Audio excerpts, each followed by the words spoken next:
He's done it! Throws up the floater. Oh, it's astonishing. Pulls off three-pointer. We have some breaking news. Desmond Bane to the Magic, KCP, Kentavious Caldwell-Pope to the Memphis Grizzlies. Chat, I want you to fill in the blank. The winner of this trade is who? I'm going to give my 2 cents. In my opinion, Orlando's the obvious answer. I'm saying that because they needed offense and outside shooting, and they had neither. This gave Orlando to also get rid of KCP's contract, which is going to be a huge hit on their salary cap in the near future. And on top of that, KCP was just, I mean, in my opinion, just a little bit of a disappointment last year. He was inconsistent when it came to shooting. He's known to be a pretty consistent defensive player, but this year wasn't really showing up when he needed to be showing up. And then on top of that, I just felt like he had limited offensive impact. His assist numbers were low. When they needed him in clutch moments, he just wasn't there. So, you know, I think this is definitely more of a win for Orlando than it is for Memphis. I don't really understand what Memphis is benefiting from by getting KCP. I don't really get how he fits into their team, their structure. Lachelle, I want to hear your thoughts. Chat, I want to hear your thoughts on this as well. Fill in the blank. The winner of this trade is who? It is the Magic. I think you hit it on the head. I think the biggest question is what you said, which is like, well, how does Memphis actually benefit from this? A guy who was one of your top scorers, especially when Ja's out or he's hurt, or even when Jaren Jackson Jr. is struggling at times, like he gives you consistent offense. He gives you consistent defense. So what did you really gain from it? It does make me wonder, is Memphis kind of letting the league know that they are in the market of shopping around Ja and Jaren Jackson Jr.? Like, are they kind of almost conceding, like, hey, we might be in a rebuild. We might be in a little mini rebuild. We might move some pieces around. I think for the Magic, Desmond Bane is exactly what you needed. I think what you said even about KCP, it was a little bit, I think, disappointing of a season. I think the Magic needed veteran presence. And I still think that's a thing that they're going to have to build upon because they are a young team. But you kind of now do still get that veteran presence while also having someone who is relatively young, but he understands the system. He's been in the league. He kind of knows what a deep run looks like here and there. I think it gives them exactly what they needed, especially because I think the Magic kind of understand their window. I think the Magic and like the Pistons are very clear in understanding, like, we got about 2 to 3 years to figure this out quickly. And if we can't figure it out in 2 to 3, we're wasting Paolo. We're wasting Wagner. We're wasting a lot of young talent. Let's make the move now. So I think the Magic did exactly what they needed. They understood, like you said, they need shooting. They need defense. You still need a presence of someone who could be active. And that's exactly what it is. But now, you know, I guess my question to you, Bailey, would be, does it matter having Desmond Bane if Paolo and Wagner don't take that next leap coming this next year? That's a good question. I don't know if it matters as much because, I mean, at the same time, while Bane will add to this team, you don't have what you need in place if you don't have Paolo and you don't have Wagner, right? Is who you brought up front. Yeah. So, no, I mean, like, you know, say they walk, say they, you know, get traded to another team, like this team is not going to be in that playoff conversation, that postseason conversation. And I honestly want to flip the question back on you. With the addition of Bane, how much does this move the needle for Orlando? Because we saw them, we had a 41-41 season. They're right there on that 50% line, right? They clinched their division when it came to the playoffs. So we saw them in postseason action, right? Is this team a team that we should keep an eye on now that Bane is a part of the roster? Absolutely. I think even, you know, after how their season ended and everything, you kind of saw the glimpses like, okay, this team has potential. They've gotten better as a young team. And I think everyone wanted to see that. And you kind of saw it this year. Does Desmond Bane really move the needle for me? He doesn't move the needle to the point where I'm like, oh yeah, like they're making it to the conference finals because he's the one addition. Not really in that sense, but I think it allows them to get the right piece moving forward that eventually they will get all the pieces that they need. I think to me personally, I think Desmond Bane's a great player. I think he's exactly what they needed. But in terms of moving the needle like astronomically to success, maybe not that. I guess it's not a move that I'm going to overreact to. Chat, you could tell me if I'm wrong or not, but I think it's a move that you nod your head and say, okay, this makes a lot of sense. I could see this benefiting them as the season goes on and like they get back in the playoffs and things like that. But okay, like this is a good situation that they put themselves in getting Desmond Bane, but does it give you immediate like deep playoff success? I don't know just yet, but I still like it regardless because I think that is a move that they needed to make. Sure. We have someone in the chat ask, or not even ask, just say straight up, he's not worth, what is it? He ain't worth all of the first round picks. He's not worth all the first round picks. What do you say about that? They gave a lot. They gave a lot. Yeah. A lot. I was surprised at that. I was, that's a good point. I was surprised at that. They did give up a lot. And it's funny because somebody I saw on like Twitter was like, everyone needs to go fire Nico Harrison again because like you gave up Luka for like nothing. Like if this team just gave up all of this for Desmond Bane and you didn't even try to convert this to more, it's like, what's really the value? But I do believe like now everyone around the league is like, wait, if you value Desmond Bane that much, the price of like an Austin Reeves now, is it like cheaper than what we thought it was? Like, it's kind of a weird thing. I was kind of shocked that they gave up a lot of firsts for him. Yeah, no, that's fair. I personally don't think he was worth that, but we'll see with some time. Really interested to see how Memphis and their season plays out now that he's not a part of the roster. Bane, in my opinion, was arguably their most consistent offensive performer. I know you, like I said, arguably people want to say Jaw's either injured or suspended, so I don't know about that.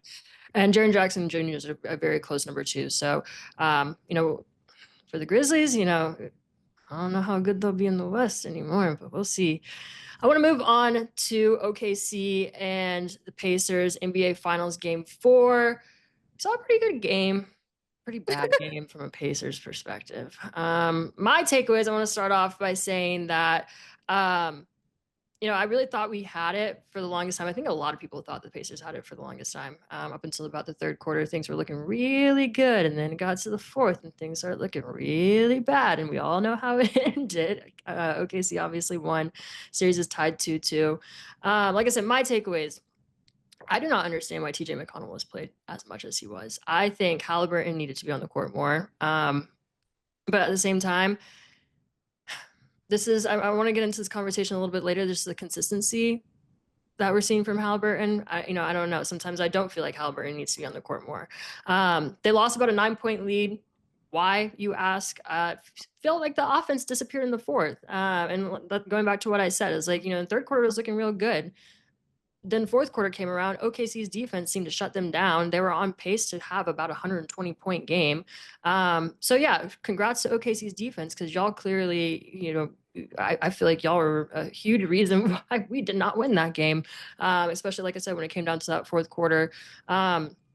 And then what the Pacers are typically known for is like it's that collective effort. Everybody on the roster is stepping up. And I just didn't feel like this is a game where everybody was on. Obi Toppin was having a great night, but on top of that, it's like, okay, TJ's not having the best night. Like I said, I felt like he was on the floor too long. Nesmith fouled out, and then OKC kept him under 10 points anyways. Ben came in and messed up. Why are you missing your free throws, buddy? On top of that, like these fouls, come on now. Like we can't play like that. On top of that, Miles Turner, just in terms of like the whole series, has not been playing well, in my opinion. I know he's been sick, so I don't know how much that's been factoring into his performance, but he's leaving a lot of things short. It's like you're shooting threes and they're barely grazing the rim. Like, what's going on? You have to be better than that. So those are my takeaways. I don't even really want to touch on OKC too much. Yeah, congrats, woohoo, you had a good night. Cool. They did show us why he is the MVP. I will say that 35-point night is insane for him. So shout out him. Funny story, I actually met Shay's dad in line to get into game 3.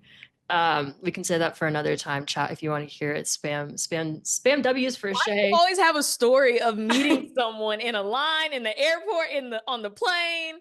Yeah, no, I don't know. It's like really random too. I was by myself. I feel like I've approached more when I'm by myself. So I think that was like the reasoning why is like they were standing in line right in front of me and it was just like, hey, can you take a picture? And that turned into a conversation. Anywho, shout out Vaughn, Gilgis Alexander, Vaughn Alexander. I don't know I don't know where Shea gets his full last name from. Vaughn Alexander, I think. Shout out Shea's dad for producing an MVP level talent because, yeah, he put on his show in game 4. But like I said, those are my takeaways. Chat, Lachelle, tell me what you thought about game 4.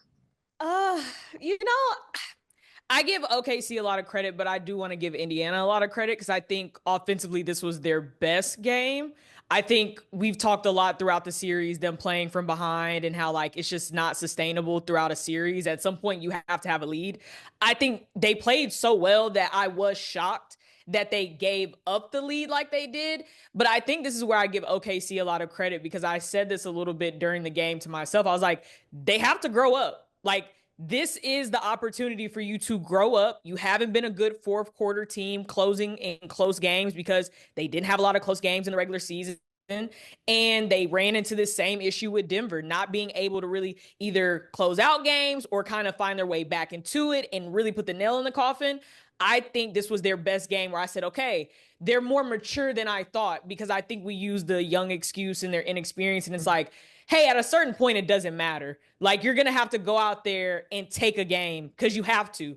Going down 3-1 is completely different than 2-2. So I think I was impressed with Shea. I think he was a little passive in the first half. He played more off the ball, which I think was a great change and adjustment because I think it allowed others to get going. You saw J-Dub get really aggressive. Chet was super aggressive. It allowed others to understand, okay, let's kind of get in our rhythm because he's going to get in his eventually. It's not going to be hard for him to start getting his shots, which you saw. But I think Nembhard did amazing on him as a primary defender. I think, honestly, like, if this was 2014, like, Nembhard might mess around and get a finals MVP if Indiana was just because of defense. Like, being able, and I know people are like, but he's still scoring. He's making it hard on him to score, though. Like, he has to work for it. So I think OKC did well on that. I mean, Dagnall did a good job, rotating their bench out, giving them fresh legs. Guys didn't have their hands on their knees like they did in game 3. Fourth quarter, it just looked like they had a little bit of a spark. And I think with Indiana, it's almost like reverse. Like, I think almost they got a little bit tired. Shooting 28% from the field in the fourth quarter is not great. You're not getting quality shots. Most of them were all threes. They were short, like you said, or air balls, grazing the rim. Just not good quality shots. I don't understand why the Pacers go away from Siakam in late game situations. Will not understand that. It's very confusing to me. I mean, Bending Mathurin should have hit his free throws, but I'm also like, you were sitting on the bench for a good little minute, so you're cold now, and you're now out here in the biggest moments, and you end up missing these free throws. I mean, OKC should be proud. I think they grew up. They showed a lot of grit. I think their defense, Chet Holmgren, my gosh, like, he went on a 2-minute spurt of just stopping everybody because they were hunting him. And he's out there on the perimeter, sliding and gliding them feet with Tyrese, with Nembhard, with whoever. So he gets, to me, the game ball. And then Alex Caruso coming out with 20 points, giving them some bench. But OKC should be proud.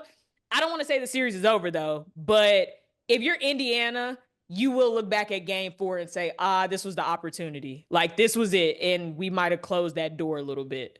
Yeah, absolutely. It was a little bit of a heartbreaker because it's like, they're going to go back home to Oklahoma. So you got to fight through that home crowd, which is difficult. And then, come back to Indy. But, at that point, is game 6 too late, right? It's a tough situation to be in. They really needed to secure that win. So it sucks to see that didn't happen. But, all we can do is pray for a good game 5 for the Pacers. If you're on the Pacers side, obviously. If you're on OKC's side, just get off this stream. Anyways, so Lachelle, I want to talk about Scott Foster because you gave a really good take on your page earlier in the week. And the question that you posed is, did the Pacers lose game 4 because of Scott Foster? A lot of people think that that's the case. You thought otherwise. I want you to debunk the myth for everybody in the chat.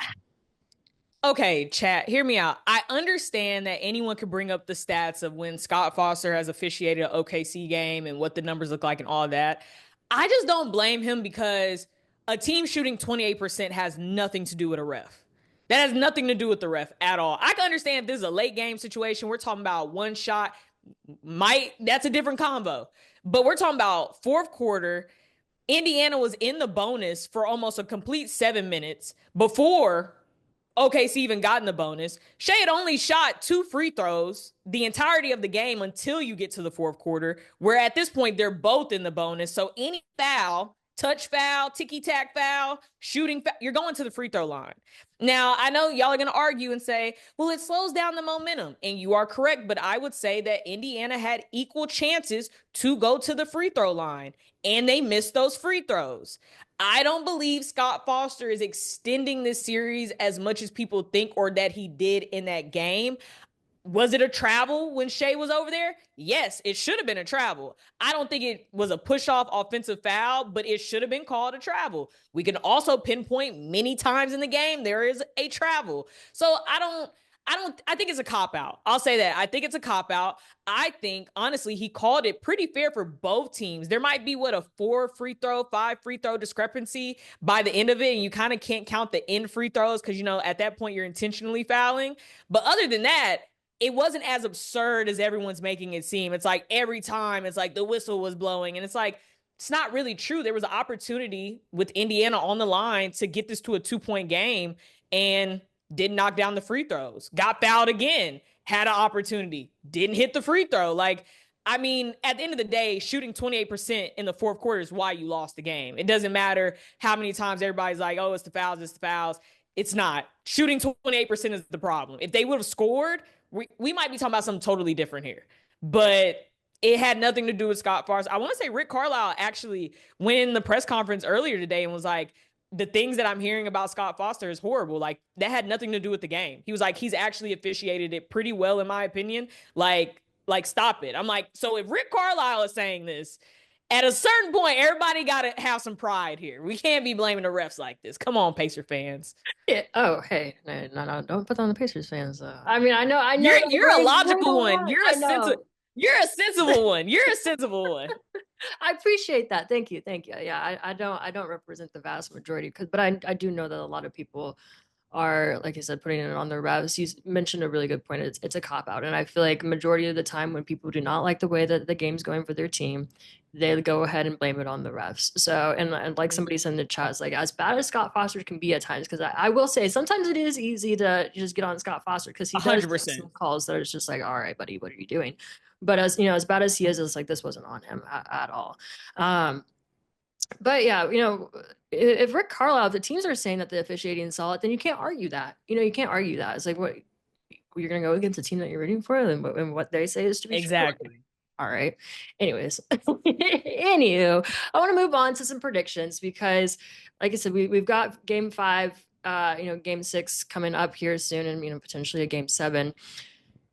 I still think that the Pacers are on track to win a title, and if they do win that title, I want to know, will it disrupt the NBA? Joy Taylor got on FS1 and talked about that a little bit. She gave her take. She said all that they had to go through in terms of beating teams with players that have stacked accolades. She's talking, people who are on the all NBA list, people who are multiple, time all-stars.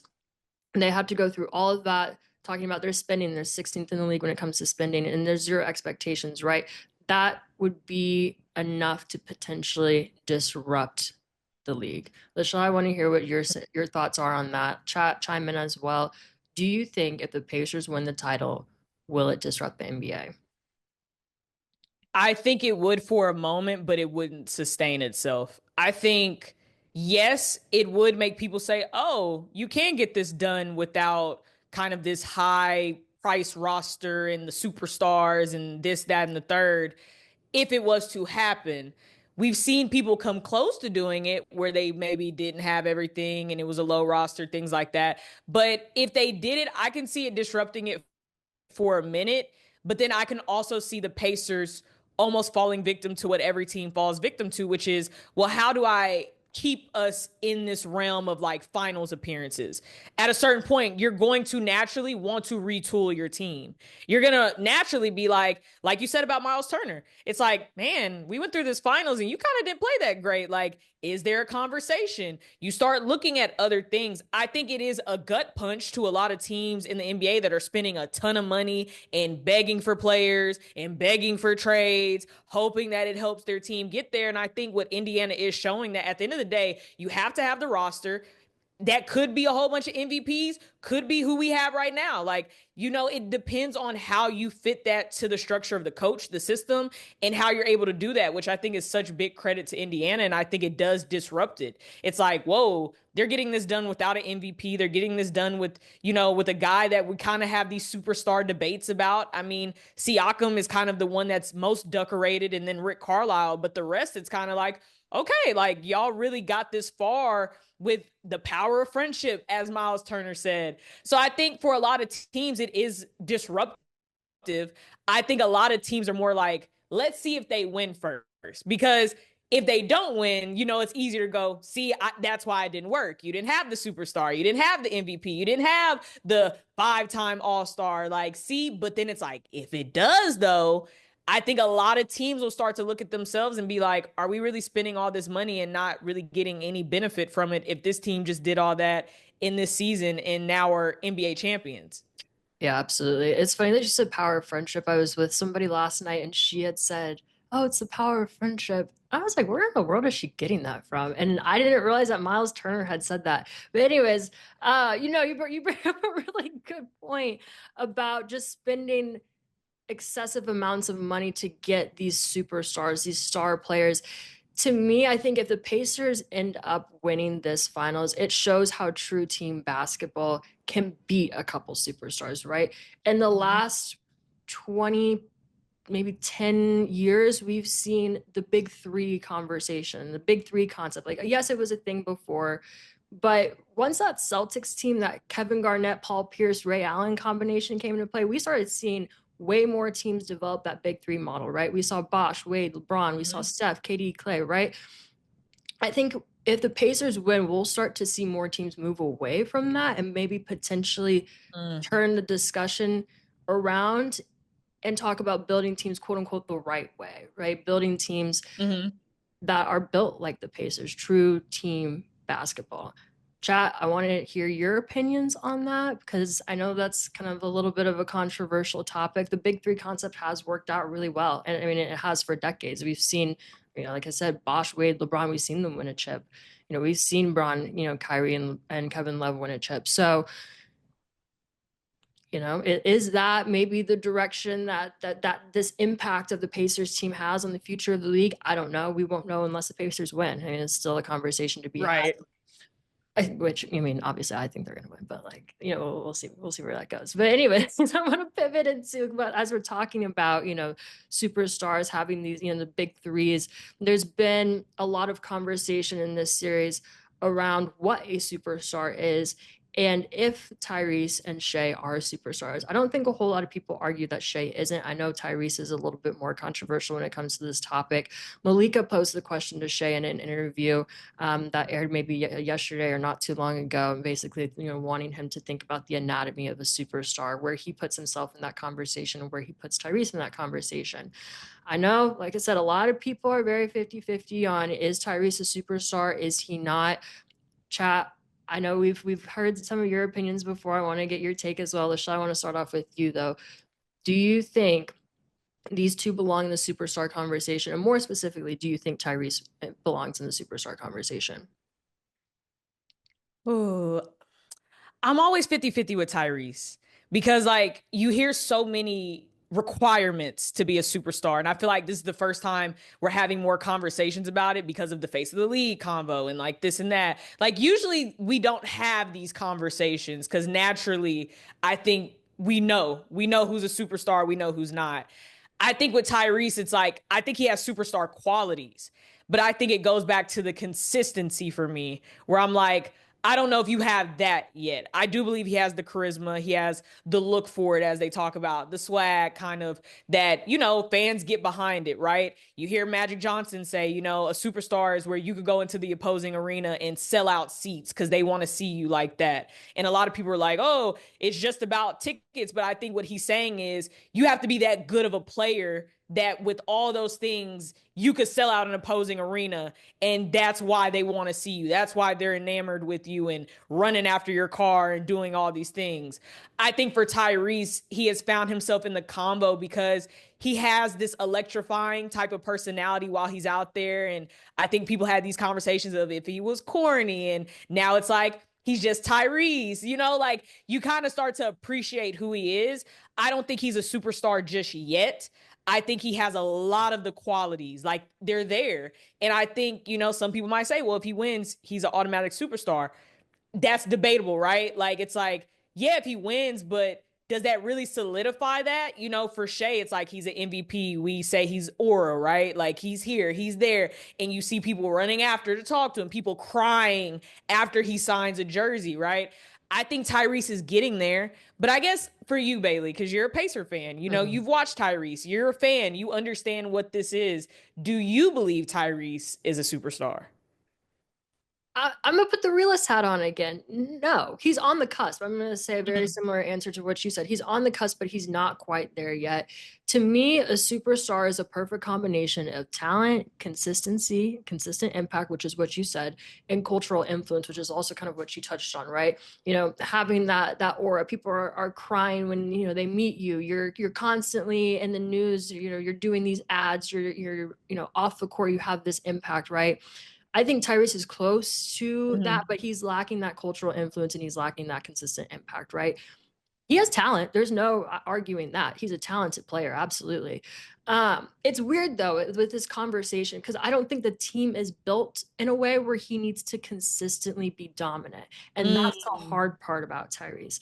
But at the same time, superstars don't have just 8 points through 3 quarters. They have a greater presence throughout the entire game, right? Not just in the fourth. They don't have, these clutch moments after clutch moments that they're known for. They're more consistent in other aspects of the game, right? They don't just show up in the fourth quarter when they're called upon. So to answer your question, no. But I think in due time, Tyrese can definitely be in that conversation. I think Shea's in that conversation, but Tyrese, give him maybe a few more years and we'll call him a superstar for sure. There's some people in the chat that are definitely agreeing with you on that. I see a player comp. Tyrese is Rajon Rondo. We'd never have that combo about him. I want to hear your thoughts on that because I've never heard that player comparison. Oh, that's a good one because you want to know what's funny? I've heard Rondo on interviews say like, because he's not really a part of the big three when we talk about that Celtics team. Like, if we're thinking about it, wow, that's a good one. That got me because we don't talk about Rondo like that. I think we all respect Rondo. We love Rondo, but we never said like he was a superstar.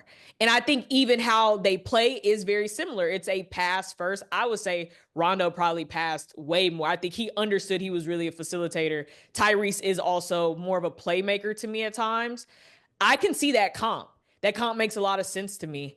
I think I would almost push back to chat, which is for the Pacers to be the Pacers and for them to get to where they're going. I don't think he can be Rondo for long. I don't think he could be Rondo for his career to be what they are going to need him to be as his journey continues. I think it's going to ask of him to have to be the superstar. Like Rondo understood what he was in that system. He knew I'm here to get Paul Pierce going. I'm here to get KG going. I'm here to get Ray going. But like, if you look at Indiana and Bailey, you said it, it's like having 8 points and like, you're not really showing up until the fourth quarter. It's like, yeah, but if you lose this series, we're going to go back to that and say, well, it's because he didn't play well. These games that they needed him to play, he didn't stamp his, flag and say, I'm the guy, I'm this, I'm that. I think for Tyrese, it's great to be, that's a good comp. But I think for us to keep him in the conversation of superstar, you can't end your career as a Rondo. Sad to say that because I love Rondo. I think he's, amazing. But we don't talk about Rondo as a superstar, though. That's a good point. I like that take. That was an interesting player comp. I'm again never seen something like that or never seen anybody compare Tyrese to Rajon Rondo. So appreciate the very relaxed in the chat. Shout out you for the W comment. We're gonna move on, get out of this NBA Finals conversation and into some trade conversation. Kevin Durant, where should he land? It's the topic of NBA summer. The Rockets, the Heat, and the Timberwolves appear to be the finalists for KD. However, his top three preferred are the Heat, the Spurs, and the Rockets.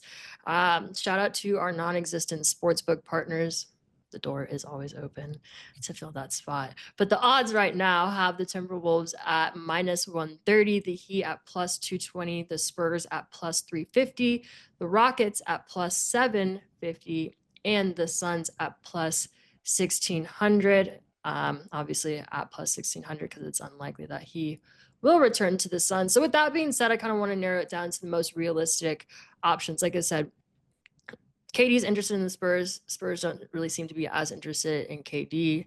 They're not in that finalist list. So we're looking at the T-Wolves, the Heat, and the Rockets. In my opinion, I don't think the Heat should even really be in this conversation. I don't really think there's much upside. I don't think there's much upside to him going to the Heat. Now, Lachelle, correct me if I'm wrong, but chat also correct me if I'm wrong. But like, do you think that KD to the Heat really makes any type of sense for him or the Heat? No, it doesn't make a lot of sense. I don't think you're wrong. I don't think you're wrong at all. Like, it doesn't make a lot. It sounds cute though. Sounds cute. Yeah. I mean, I think like if from a lifestyle perspective, sure, like KD would have a lot of fun in Miami, but like other than that, I just don't see it benefiting him. And when it comes to this conversation, I think whatever team he ultimately lands on is a direct reflection of his goals. What does KD want? Does he want to win another championship or does he want to leave a legacy? If he wants to win another championship and he wants to win one soon, then I think Minnesota makes a lot of sense for him. But if he wants to leave his NBA career and look back and say, hey, I really made an impact, I think Houston makes the most sense for him. And I want to break that down a little bit, but Chad, I also want to hear your perspective on that. Lisha, I want to hear your perspective as well. Which one do you see him shifting to? Heat, or I'm sorry, not Heat. I can't throw them out. We literally just threw them out. The Rockets or the Timberwolves? Ooh. I see the Timberwolves just because of the love he has for Ant, and I think that love that Ant has for him. Makes more sense in my basketball mind if he went to Minnesota. I think Minnesota needs a second scorer. I think that helps them kind of give Ant the veteran presence. I've said that ever since the season ended for them. I think he needs someone to teach him how to win and to actually finish the journey of it all and get to the NBA finals. I can see that making a lot of sense. It gives them a second scorer, it gives them veteran presence. They could go get a point guard for cheaper. That makes a lot of sense to me. I do believe he's most likely going to go to the Rockets. I think the Rockets have the most young capital to give. And I think that they would be willing to give it up because they do believe that they have something in this core. Minnesota makes the most sense, though, because I do believe they're closer to being a contender than Houston is. And it goes back to what you said. What is he in it for? Is it for rings? Well, I'm going to Minnesota for sure because they're more set up. Like, they've been to the conference finals. Or is it kind of like lifestyle? I kind of just want to go somewhere. Then, yeah, I would, say Houston. But it's like, at this point of his career, Bailey, if you were Kevin Durant, if Kevin Durant came to you, because Lord, we don't want to be on his Twitter. If he sees this and he's like, how dare y'all? He be having them fingers ready to go. If he came to you and was like, all right, Miss Jackson, where do you think I should go? Where would you say is the best place? I'd say Houston. I'd say Houston, and here's why. KD walks into the Rockets. He's the clear number one, right? I know a lot of people think Jalen Green's that guy, but I mean, if KD's in the building, no, sorry. They're shipping him away. Yeah, absolutely. Well, and that's, I guess, another part of the conversation, too, is like, we talk about KD's goals, but it's like both of these teams, the Suns and Rockets or, Timberwolves, are ultimately going to have to give something up. So it also, very much depends on, what is the give, right? You talk about Jalen Green, you're shipping him out. Like, is he potentially part of that trade package? But back to what I was saying, Rockets, KD is clearly the number one guy. The team needs a closer and a leader. He is both. From an offensive perspective, I think their spacing and their pace is built for KD's mid-range game. From a team identity perspective, they're a rising, flexible contender looking for that final piece, and KD fills that spot. Like you said, they've got a young core, and they're looking to benefit from mentorship. I think very similar to how the Timberwolves are, but I think Houston could benefit from that more. And when it comes to a championship timeline, you might not win a championship within the window that KD is still in the league. But again, I go back to the point about leaving a legacy. The Rockets could become an instant Western Conference contender. And then in maybe, 3, 4, maybe 5 years, you see them, in the NBA finals winning it all. I think if he were to go to the Timberwolves, he would be the number 2 or number 3 option. You've already got Ant, right? He's the face of that team. When it comes to other big men on the team, Gobert still clogs the paint. Ant's ball dominant. You have less room for KD to operate, right? I'm just being realistic. Mm-hmm. And I think the other thing that's difficult about going to the Timberwolves is they have made it to the Western Conference Finals. You talk about that as a benefit, but I think it honestly is more of a con in this KD conversation because you have higher expectations to return, right? If you bring KD in there, I could easily see the conversation shifting to title or bust. And that's good. Yeah. I mean, I think they need that. You think they need that? See, I just don't think that's like the right, I don't know, the right narrative or the right. I'm gonna let you say what you want to say. Okay. So I think it's, to me, the title or bust would be more of a narrative I would give Ant. Okay. And I think we are creeping on that conversation with him, which is you haven't been able to beat your peers in the conference finals. Like, I tell people this all the time. I don't measure Ant to the greats. Like, you beating LeBron does nothing for me because that's a Hall of Famer. You beating KD does nothing for me, Hall of Famer. Steph didn't even play, still doesn't do anything for me because their careers are solidified. They could lose every game for the rest of their career. It does nothing for me. I look at Ant where it's like, if you get KD, it's title or bust for you because you don't have one. And we're starting this conversation with him, which is like, hey, every time you get face to face with your peers, Luka got you out of there last year. Now you got, Shea get you out. Like, these conversations are happening where it's like, you can't beat your peers. So I think it would be a narrative for him. I think for KD, though, I think he's best suited when he's not number 1. I think he's best suited when he understands I could be number 2. And I think for Ant, it's like, great. Like, now someone else gets this pressure because we saw it, in the conference finals. He looked tired. He looked at moments like, man, I'm out here swinging by myself. Like, Julius Randle isn't consistent at times. It's Rudy Gobert. Don't get me started with that. Like, at a certain point, you get in the locker room and you're like, man, do we have someone else to score this basketball? Like, so I think expectations for Ant are good. I don't like that if we're going to say somebody is the face of the league and they're the next ones in the Michael Jordan comp, that if I go give you KD, that you think you're going to escape these expectations that it's title or bust if you have him. I think it's very fair that if you get KD, Kevin Durant, I don't care if he out there with one leg. I'm going to expect you to be in the NBA finals that next year because there are no more excuses. I wasn't thinking of it from the Ant perspective, but I like your take on that. I understand where you're coming from with that. So you're still saying, or just go back to the conversation of where we think he's going to land. You're still saying Minnesota. I'm saying Rockets.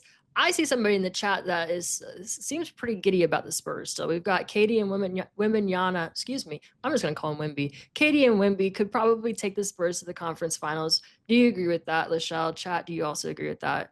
I think the Spurs are not biting. I think the Spurs are content because in their mind, it's like, well, why do I need to go get a KD if I have my own? I have my own French version of a KD that is right now becoming a monk. So he's serious. He's locked in. He's only going to get better. He sat there and told y'all after the Olympics, be terrified because why would I go get you? No offense to KD. I love KD. Like, it's KD, right? But like, if you're the Spurs, it's like, we have structure. We know what we're doing. We have a clear plan of what we're trying to do. We have Wemby. Like, this is the guy we've comped to you. So, like, why would I need to go get you and give up what I have when I could really just go retool what I actually need for a lesser price? And maybe that makes more sense than, like, if I'm the Spurs, I'm not picking up the phone. Like, I think it's cute. It's like, thank you that you thought about us and like you want to come to San Antonio and you like Wemby. But no, like, are you going to be here for the long term? Are you going to be here to kind of conform to what we're trying to do? I'm more with you. Like, I can see Houston, they have the most young capital to give up and say, here you go, Jabari Smith, Jalen Green, you could take them. You want some picks? Take them. Like, we'll take. But Minnesota, to me, I can see it benefiting him if he wants to win a ring, if he feels like that's the best course of action. But San Antonio, I'm not picking up that phone. I will call Wemby. Whenever he gets cell service, hey, what you think about this? If he say, nah, nah, we good, it's a no. It's a no. Yeah.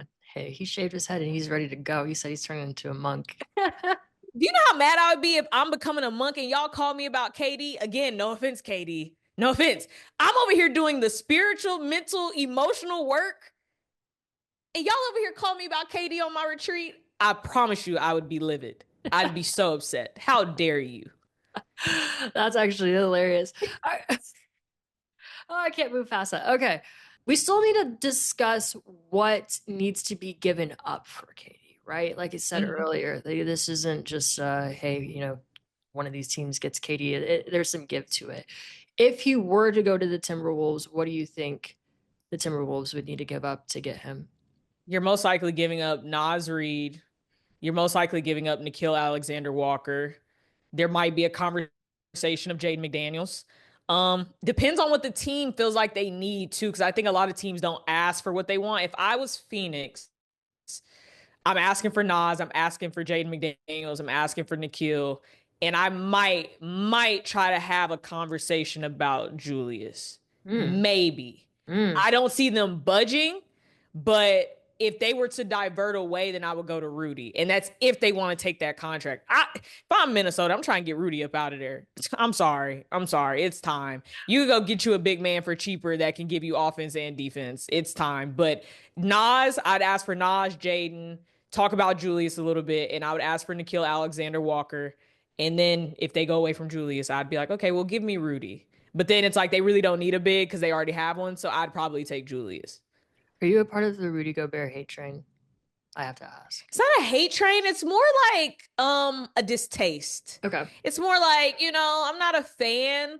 I just, I don't know. It's something about it. It's not him as a person, because I don't know him as a person. Yeah. It's just when he's out there, I'm like, you're 7 feet, bro. Like, why are you missing dunks? Why are you missing layups? Why, when you get the rebound, you can't put it back up there? Why can't you get your knee rebound? Why can't you do it? Like, I don't get it. I think it's time. I would move on from Rudy, but they're probably locked in with Rudy forever. It seems like, unfortunately for them. Forever is, yeah, that would hopefully be the case, because that would kind of suck for them. I don't hate Rudy Gobert, but I know a lot of people are like very, very, very against him. Talk about the overrated conversation. I know he's landed at a couple years back to back. But moving on to the Rockets, what do you think that they would have to give? And vice versa, what do you think the Suns would ask for? Jalen Green, Jabari Smith. I might concede Eason being in that conversation a little bit. They just gave Adams that contract, so he probably won't be on the table at all. They'll probably try to keep Dylan Brooks. He might be on there. Only the untouchable I can see is Thompson and Şengün. Those two might be my real, and Fred. Fred might also be an untouchable, but like everybody else, I would probably ask for Jabari. I would ask for Eason. I would most likely possibly ask for Dylan Brooks, just to be like, I got somebody if you're not going to give up Fred. But I can see them also having to give up some picks for that, possibly. Could see them saying, well, hey, we want like Cam Whitmore. We want him. Like, it depends on what the Suns are looking at. I don't know if they feel like they're in a rebuild, because it's like, are you also trading D-Book? There's conversations that he might ask to go to Detroit. Like, it's like, well, what if he's gone? Then you're really retooling, and I would just ask for the picks, the young stars, take them with me. But Jalen Green's the first thing smoking, sadly. Like, after that playoff performance against the Warriors, it's like, yeah, you've been in here long enough where we're looking at your peers. I just watched Cade Cunningham. I just saw what he did. He went toe to toe I seen it. You're not taking that leap like you should be. If I'm looking across the pond at your peers, your name is now in there, and you might need to go somewhere else where you can get that development, but it won't be here. Yeah, no, that's fair. I know the Suns have been in talks with the Rockets for over a year now, with different frameworks that have been discussed within that time period. I know that recently Jabari Smith Jr. has come up pertaining to the Suns' interest. So that could be something that we definitely see in the near future if KD does end up going into the Rockets. I want to know, if that Suns trade does happen, what's smarter to ask for? Is it a package with Jabari or their own pick back? Because in my opinion, I think it's Jabari. He's a good player. He's only 22. He's an easy roster fit. He's good when it comes to defense. He's good when it comes to shooting. Their own pick back would make more sense if we brought it up earlier, if they were to also trade away Booker, given they're probably not, I think the smarter ask is Jabari, but I want to hear what you think. Chat, I also want to hear your opinion as well. I'm with you. I think it's Jabari. I think at this point, the pick is the pick. Let it go. Like, if you could get someone who's already pretty kind of developed in a sense or kind of on a better trajectory of development, I would most likely just say, like, give me Jabari. And maybe try to ask for like a later pick instead of you trying to get your pick back. You know, like I can maybe see that, but I think I'm with you on that where I'd most likely ask for Jabari. I mean, if you were the Rockets, like you're picking up this phone consistently to talk to them. Like, is that if you're the GM of the Rockets, they call you right now, hey, we're ready. Who are you giving up like immediately for KD? I know Jalen Green has popped up a couple of times, but I really don't want to give him up. I mean, Really? Yeah, no, he's been such a core part of that team since he got drafted there. So like, I personally feel like he needs to stay. Jabari, I can easily ship off. Goodbye. And it's no shade to him at all. It's just like I said, he's just an easy player to let go. He would be a good fit anywhere. I think I'm staying consistent with what you said. Sengun has to stay. Thompson Twin has to stay as well. They've been critical parts of this team. Dylan Brooks can go. I'm sorry. Bye, Dylan. I'm okay with that. Yeah. I'm trying to think who else. I don't know. I need to look at the roster a little bit more in depth, but that's just off the top of my head. But yeah, I would keep Jalen. Hot take, I would keep Jalen personally. I think he needs to stay. I think he needs to stay. But chat, want to hear your opinion as well. We're going to go ahead and transition into a little NFL NBA-ish conversation. Keon Coleman was seen at DeMar Hamlin's celebrity game. Clips of him are going viral. It's literally dunk after dunk after dunk. We know he's an insane athlete. He played basketball at Michigan State while he also played football.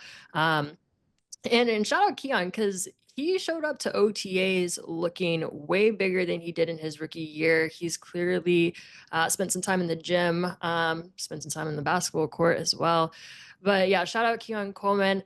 I want to know with this whole seeing NFL players in NBA-ish basketball settings, I want to know, based on the clips we've seen, I personally put Keon in my starting five along with a few other names. I've got at number 1, Anthony Richardson, because he went viral a couple years back.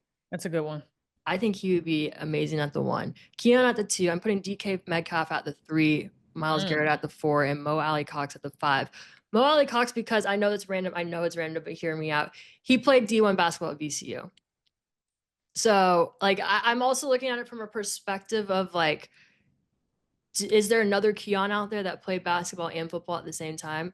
So that's why I'm putting Mo Alley at 6. Ooh. But I want to hear if you had to choose a NBA starting 5 made up of only NFL players, who you choosing? That's my list. Lachelle, what you got? Oh, okay. So if I'm using Keon, okay. You don't have to use Keon. You don't have to. Okay, I'm choosing Keon. I would still use him because like dropping 60 points. Okay, I'd probably put him at the 3 since he's bigger now. I could kind of rotate that a little bit. Definitely taking Myles Garrett. I'd probably honestly put him at the 5. Ooh, at the 1, I might go Cooper DeJean. I've seen some clips of him and he could get active. I've seen some clips. I'd put him at the 1. Ooh, I heard Devontae Smith. I've seen some clips of him as well. Putting him at the 2. I heard he's cold. CJ Stroud said he's really good too.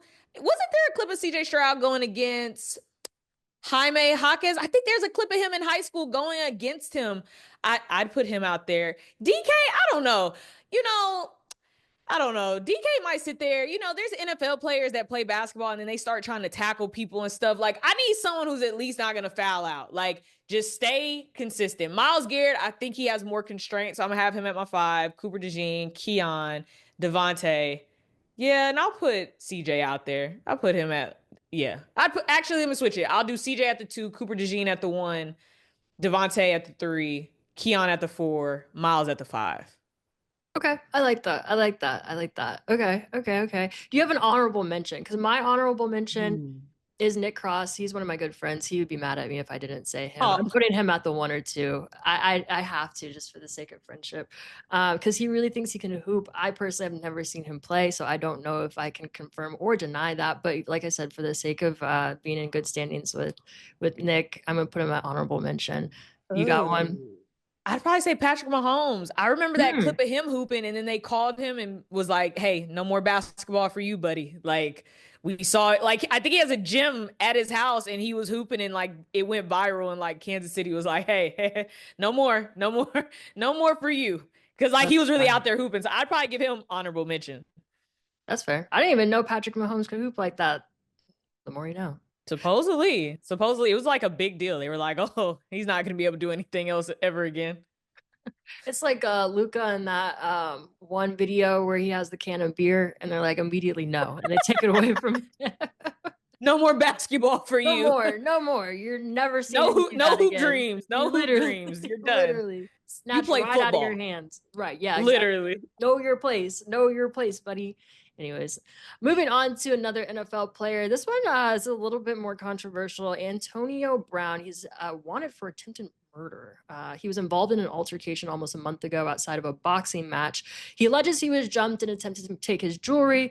Brown reportedly fired shots. A clip of the incident went viral. After investigation, Miami police had issued a warrant for his arrest. He's been on Twitter literally hours after the arrest warrant came out, tweeting about, he's in Israel, or what did he say? He's in the Middle East. I don't know. It's AB. Nothing surprises me at this point. And that's just the situation itself. Nothing surprises me. AB, and this isn't like a funny conversation, so I'm going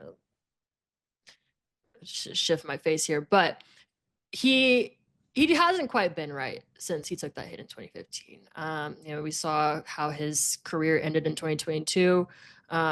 Taking his jersey and his pads off and running off the field. That was the last game we ever saw him play. I know since then he has quite literally been a keyboard warrior. He stays on X.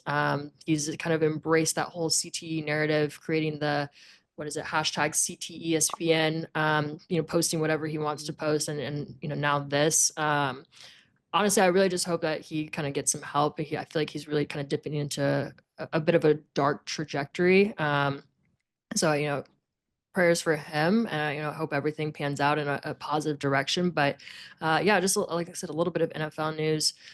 Chat, if you're familiar with AB, definitely voice your opinions. Just I want to hear your thoughts on the situation. As we're kind of hearing the start of what looks like a very long conversation about AB in this case. Yeah, I think we've all been worried about AB for quite some time. I think we've seen it all firsthand as fans, as spectators. We've seen it when he was playing football, like you kind of recounted that. Like it's not good. I don't think he's been in a good mental space for a long, long, long time. And now when you attach attempted murder, like those words are very heavy. I don't know if he understands how heavy that is, or you kind of can't, just type your way out of this and think we're just gonna be like, oh, it's Antonio Brown. It's like, there's evidence of this, there's things to this that like, you kind of need to take a step back and understand like this is actually really, really serious. Like we're not laughing anymore. Like, sure, we could laugh off some of the things you say on social and just like chalk it up to like, it's AB, but like this is actually really serious. So like I hope he gets the help he needs. I hope he has a good support system to kind of discuss the severity of this, and this isn't something that's just going away quickly, and you're not going to be able to just go on social and say what you want and do what like take this serious. Like let's get this situation handled out, whatever the case may be. Definitely hoping he gets some help. Definitely hope he has some good support system, good lawyers, good people to kind of sit him down and say, hey, like, this is serious. Like this is a really serious thing. And I think it's sad to say it's not surprising to hear. And I think that's the sad part when a lot of us can say that, but definitely hoping it all works out for him. Really sucks seeing AB kind of have this downward trajectory we've seen ever since that hit. Yeah, no, absolutely. I mean, it's unfortunate that, I don't know. We won't know until, some time passes if he is kind of suffering from any type of, mental illness. 98% of NFL players do have CTE. That could very well play, a role in to some of the behaviors that we've seen from him. Not saying that this is necessarily playing a role into this specific case, but yeah, like I said, it's been a very interesting storyline for AB ever since he left the football field. Like I said, prayers up for him. I just really hope he kind of gets the help that he needs. Moving on to our last segment of the night. Chiney Ogumake had some interesting comments on the WNBA schedule, specifically during NBA finals. She said, quote, "The W should schedule key matchups on days in between the NBA finals, which would be so easy to promote during the games. It should be different than the Commissioner's Cup and also solve the problem that we have right now of recycling the same matchups to start the season." She said, "I was beyond stressed in Indy at game 3 while also having the Lynx Storm game on her phone last night." I agree with her at this. Chat, I want you to chime in, Lachelle. I want to hear your take as well. The fact that this isn't already a thing shows a lack of structured involvement in the NBA, or I guess more specifically that the NBA has with the W. And I know we harp on the WNBA and this like the marketing and all of that, and I hate to be like a broken record, but it does really play into that conversation. Scheduling teams for both leagues needs to be met with, or they need to meet more consistently, right? Mm-hmm. If they don't already, I mean, I don't know what it looks like behind the scenes. I understand each league is trying to operate as their own independent brand, and despite the investment, I know that the NBA has poured a lot of money and time and effort into building the W and getting it to the point it is now, but there needs to be more crossover. Like I said, I understand wanting to be independent. The NBA, WNBA, it is. I don't think there's any discrepancy in that. But there really does need to be more crossover, more conversation between the two. Schedules are set so far in advance that it really shouldn't be that hard to figure it out. Like I said, chat, I want you to chime in. I see somebody already said didn't understand why there wasn't W games in between the finals. Someone dropped the ball there for sure. Lachelle, what are your thoughts? No, I'm with chat. Like I thought the same thing. It was stressful trying to watch the game and then like get these updates of all these other W games that are happening. I don't think it's hard to do. And I know someone's going to be like, "But you don't know what goes into scheduling." I've seen the NBA flex teams up a day, up a time. Like it can be done. I don't know if the WNBA is able to do that. I don't know what their relationship with the NBA is. Are these conversations that they have? But I think it needs to be a conversation going forward because it doesn't do the NBA any justice when you have these games going on and the NBA finals is also going on. And I get it. Like we want to sit here and say like it's the W and the W is important by all means. And we want to watch these games, but you have to also understand like you're competing with kind of like your brother over there in a sense. Like it kind of just doesn't do you any good. It doesn't matter how many times they say that was the least watched game when the NBA finals. It doesn't matter because people are going to watch it. Millions of people are still going to watch it. So, and as the series has obviously kept going, more people are into it. So it's like, you have to give yourself a fighting chance and say, okay, let's get creative here. Like, let's flex up those matchups that people really want to see, kind of to Chiney's point, before the Commissioner's Cup, and get those in those kind of slots because you understand the schedule, before you get to the finals, all those things. The WNBA has to give themselves a chance. I've thought that before where they compete at times with certain sports, and I'm like, you got to know the schedule. I'm not saying you have to move to accommodate other people, but give yourself a fighting chance to allow people, because in those in-between games, we're looking for things to watch. We're looking for things to gravitate to. So, like right now, there's no NBA Finals game today. There's a lot of people like, there's a Finals game today. It's like, no, it's tomorrow. Okay, perfect day. You put all these slate of games and you've been seeing it, like Angel Reese having the triple-double and all these things today. Like everyone's in tune to it. That's the point. Like you definitely need to flex these games in between those spots where it needs to be filled and you're going to get that viewership. Yeah, absolutely. And it's like, it just, again, needs to be a more collective effort. It really shouldn't be that hard for them to figure it out. The schedule so far in advance. Like you said, teams are able to flex schedules in the NBA all the time. It's easy. It's really easy. I mean, I know I'm not on the backside of it. I'm not seeing the behind the scenes, but I don't really think it's as hard as people are making it out to be. But yeah, hopefully this is a learning lesson for them and we'll see something different next year, especially with the way that the league's growing and the popularity of the WNBA. Things need to change, and it's just like, it's a learning lesson, and it's a, constant evolution, right? Just, things keep moving, things keep changing, and that's how you get better. So I wanna move into our last favorite segment of the evening. Tee it up for us. Y'all, chat, bystanders, watchers, viewers, y'all know y'all's name. It's time for the hotline. Now, listen, before I give you this number, because the number is going to be in the chat, it's also on the screen, call us. Do not be scared. There is no bad take. Could be a trash take, but not a bad take. And we are here to hear your opinion. You may have a question. Maybe you want to debate us on something we said earlier. The number is 312-626-6799. After you hit that number, it's going to tell you put a code. That code is 885-4089. 5929. Hit the pound sign. You're going to get connected. And again, it's in the chat. It's on the screen. No excuses for our visual and audio listeners. Make sure you call us. Like, seriously, like, don't. It's Sunday. Even if you're with your dad right now, give your dad the phone and say, hey, call. Do you have something? Like, come on now. Like, if you are a father and you're watching, that's fine too. Like, we accept all. We accept everybody. Just make sure you call. You just have to call in. Who do we have on our line? Caller number one. Also, be sure to mute any volume in the background from our stream. Oh, yeah, it's me, Burritos. I'm calling from Philly. Burritos and basketball, how are you doing? I'm good. How are y'all? Good. Good. Good to hear from you. Thank you for being our first caller. We want to hear your hot take of the week. We've obviously gone back and forth on what we have to say on our various topics. It could be a hot take about what we talked about. It could be about something that we haven't talked about, but we want to hear from you. Give us your take. Give us your take of the week. Oh, I mean, I just put my take in the chat. LeBron needs to retire. I'm tired of watching him make the rest of the team play 4-on-5 on defense.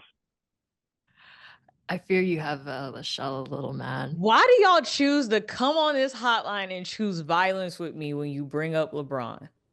I don't get it. I will say though, it's coming. He's about to retire. It's coming. I do believe it's in the next 2 years. I thought it was going to be this season or this next season coming. Because I see Luka losing weight, I think he's going to give it one more go. But I do believe it's coming. I do also think it's time. It's coming, but not fast enough.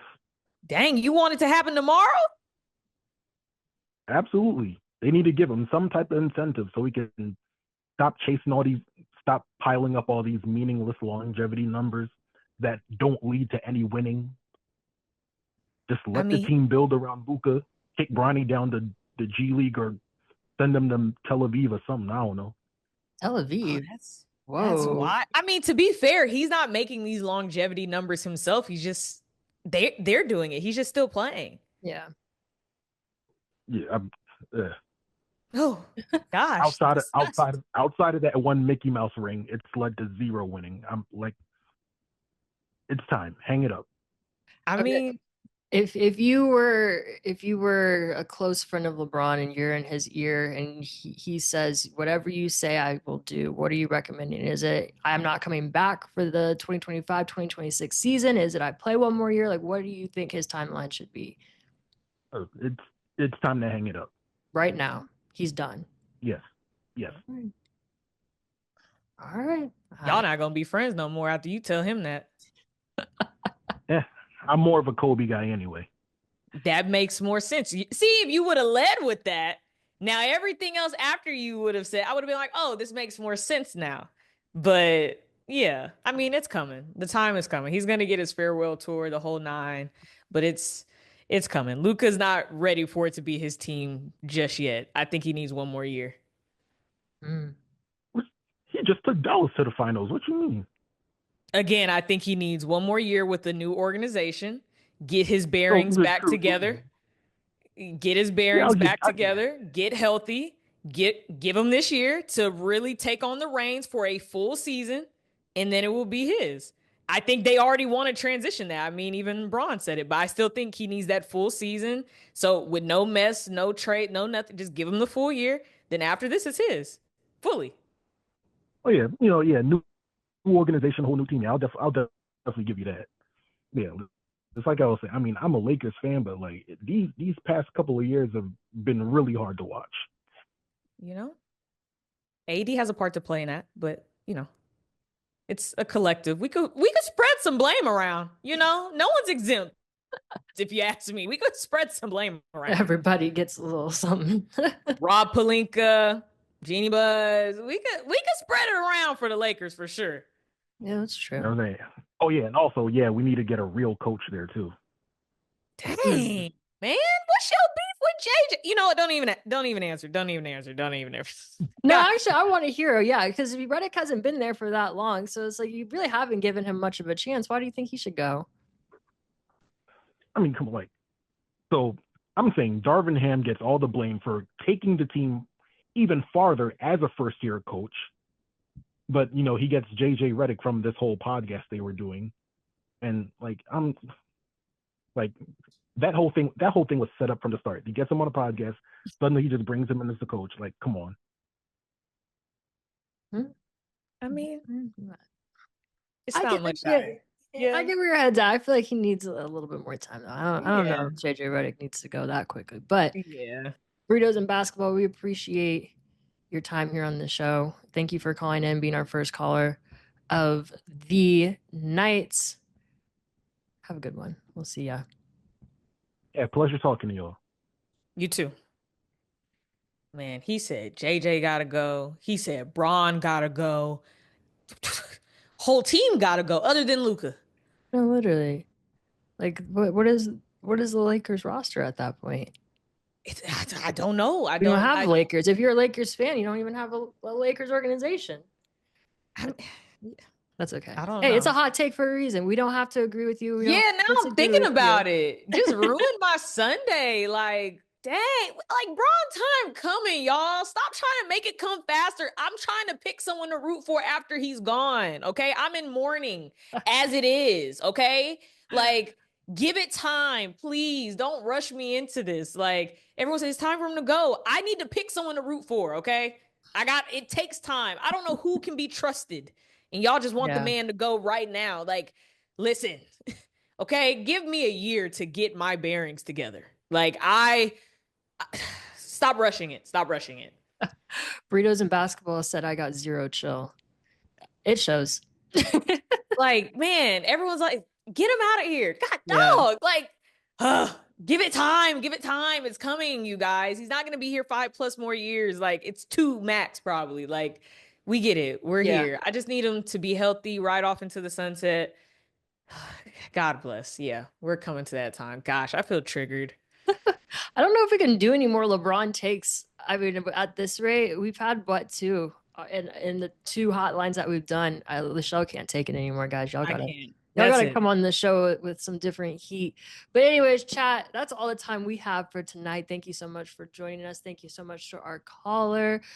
We're live on Twitch every Sunday, 8 p.m. Eastern Time, 5 p.m. Pacific. So make sure you subscribe.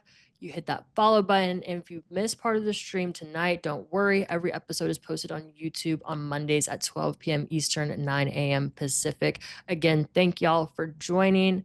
We out.